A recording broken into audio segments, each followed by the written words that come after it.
IPS भारतीय police सेवा यानी कि इंडियन पुलिस सर्विस, जिसे हम आईपीएस भी कहते हैं, एक अखिल भारतीय सेवा है। जी हाँ दोस्तों, आईपीएस एक अखिल भारतीय सेवा है। ब्रिटिश शासन के दौरान इसे इंपीरियल पुलिस के नाम से भी जाना जाता था। तो आज की वीडियो का मेन मकसद ये है कि मैं आपको अपने आज की इस वीडियो के माध्यम से समझा सकूं कि एक आईपीएस ऑफिसर की जो पहली पोस्टिंग होती है वो किस पद पर होती है, उस पद पर तैनाती के बाद उसकी सैलरी क्या होती है और उसको कौन कौन सी पावर या शक्तियां प्रदान की जाती हैं।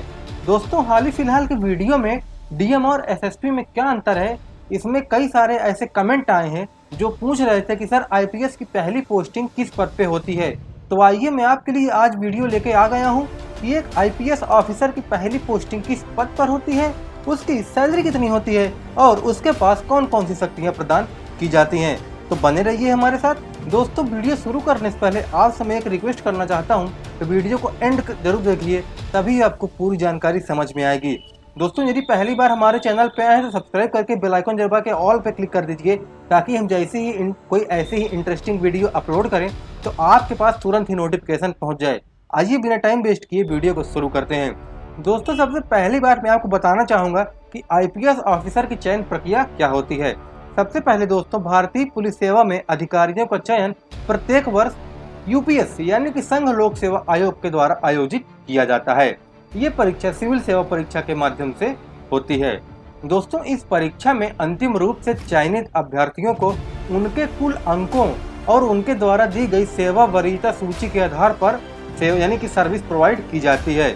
इस सेवा के साथ साथ अनेक चुनौतियां और उत्तरदायित्व भी जुड़े होते हैं। इसीलिए दोस्तों, संघ लोक सेवा आयोग इस सेवा हेतु ऐसे अभ्यर्थियों का चुनाव करती है जो इसके अधिकतम अनुकूल हों। तो आइए बात करते हैं इसकी शैक्षिक योग्यता की, यानी कि एक आईपीएस ऑफिसर बनने के लिए आपके पास एलिजिबिलिटी क्या क्या होनी चाहिए। दोस्तों, सिविल सेवा परीक्षा में शामिल होने के लिए उम्मीदवार को किसी मान्यता प्राप्त विश्वविद्यालय से ग्रेजुएट होना चाहिए। अब अगर मैं यहाँ पे लंबाई की बात करूँ तो आईपीएस में चयनित होने के लिए पुरुष की लंबाई कम से कम 165 सेंटीमीटर तथा महिला की लंबाई कम से कम 150 सेंटीमीटर होनी चाहिए। अब मैं आपको ये सब जानकारी दोस्तों इसलिए बता रहा हूँ कि आपको एक मोटी मोटी जानकारी पता रहे कि भैया आईपीएस में जाने के लिए हमको इतने कठिन परिक्रमों से गुजरना पड़ेगा। इसके बाद मैं आपको बताऊंगा कि इसकी पोस्टिंग क्या होती है और इसकी सैलरी क्या होती है, लेकिन उससे पहले कुछ जरूरी जानकारी मैं आपको दिए देता हूँ। अब आइए दोस्तों बात करते हैं प्रशिक्षण के बारे में। तो जो ट्रेनिंग होती है एक आईपीएस ऑफिसर की, वह कुछ 4 पार्ट में की जाती है। पहला होता है 4 मंथ का राष्ट्रीय एकेडमी जो मसूरी में है। दूसरा होता है व्यवसायिक प्रशिक्षण चरण 1 और चरण 2 जो कि हैदराबाद में है। ये 12 महीने यानी कि 1 साल के लिए होती है। तीसरी ट्रेनिंग होती है दोस्तों व्यवहारिक प्रशिक्षण। यह आवंटित राज्य के किसी भी जिले में हो सकती है। यह ट्रेनिंग सिर्फ 8 महीने की होती है। और चौथा है दोस्तों जो मेन होता है वह है 3 मंथ यानी कि 3 मंथ्स की पुलिस एकेडमी जो कि हैदराबाद में स्थित है। दोस्तों, लाल बहादुर शास्त्री राष्ट्रीय प्रशासन एकेडमी जो मसूरी में उत्तराखंड में है, इसमें आईएएस के जो स्टूडेंट्स वो भी सिलेक्ट होकर जाते हैं और जो आईपीएस के स्टूडेंट हैं वो भी सिलेक्ट होकर जाते हैं। लेकिन जो आईपीएस वाले होते हैं उनका चयन सरदार वल्लभ भाई पटेल राष्ट्रीय पुलिस अकादमी हैदराबाद में प्रशिक्षण दिया जाता है। क्योंकि जो आईएएस की ट्रेनिंग होती है वो लबासना में होती है। इसके लिए हमने अलग से वीडियो बना दी है, आप चाहें तो डिस्क्रिप्शन में जाकर चेक कर सकते हैं। तो आइए बात तो ट्रेनिंग की हो गई, अब आइए सीधा बात करते हैं इनके कुछ ऐसे विभिन्न पदों के बारे में कि जिनके बारे में दोस्तों बहुत ही कम जानकारी सोशल मीडिया पर अवेलेबल है।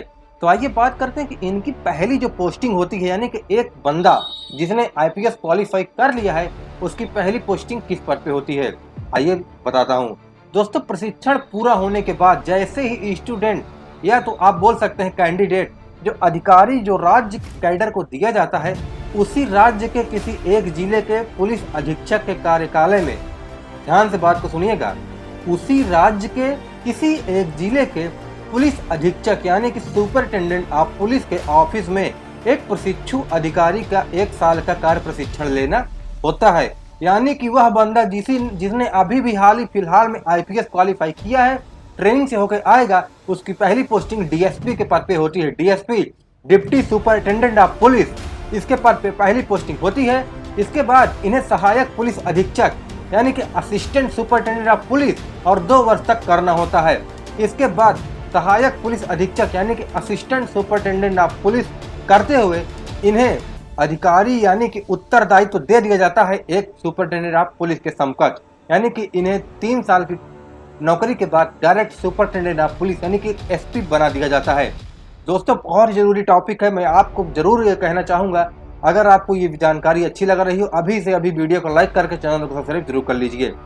अब आइए बात करते हैं कि चलो ठीक है, एक बंदा तो एसपी बन गया, आईपीएस में सिलेक्ट होने के बाद एक बंदा एसपी बन गया, लेकिन उसका प्रमोशन कितना ऊपर जा सकता है, वो क्या बन सकता है, क्या वो आईजी, डीआईजी, डीजीपी वो क्या बन सकता है? तो इसके बारे में भी जो गहन जानकारियां मैं ढूंढ के लाया हूं और आपको मैं बताने जा रहा हूं।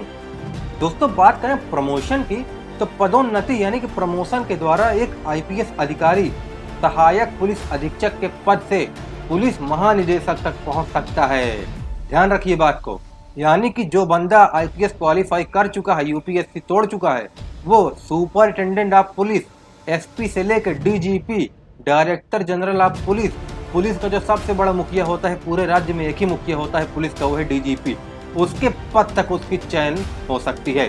पुलिस महानिदेशक राज्य पुलिस बल का मुखिया होता है। बहुत जरूरी पॉइंट है, नोट करते चलिएगा।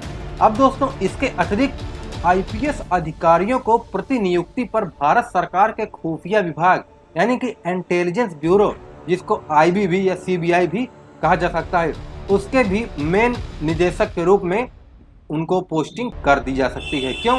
क्योंकि ये जितने भी सीआरपीएफ, सीआईएसएफ, पीएसी, यूपीपीएसी, आईटीबीपी, जितने भी हमारे फोर्स बल हैं, उनका जो मेन अधिकारी होता है वह एक आईपीएस ऑफिसर ही होता है। ये बात आप नोट कर लीजिए, ये जानकारी आपको कहीं नहीं मिलेगी।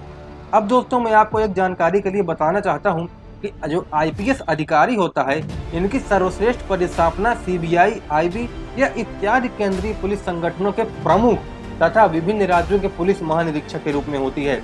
इसका कहने का मतलब ये है कि जो हमारे आईपीएस अधिकारी होते हैं, इनका जो कार्यभार होता है वो कोई ये छोटे मोटे दरोगा इंस्पेक्टर नहीं, सीधा वो पुलिस महानिदेशक बनते हैं। अब आइए बात करूं दोस्तों इनकी सैलरी के बारे में कि आखिर एक पुलिस आईपीएस ऑफिसर की सैलरी का स्ट्रक्चर क्या होता है।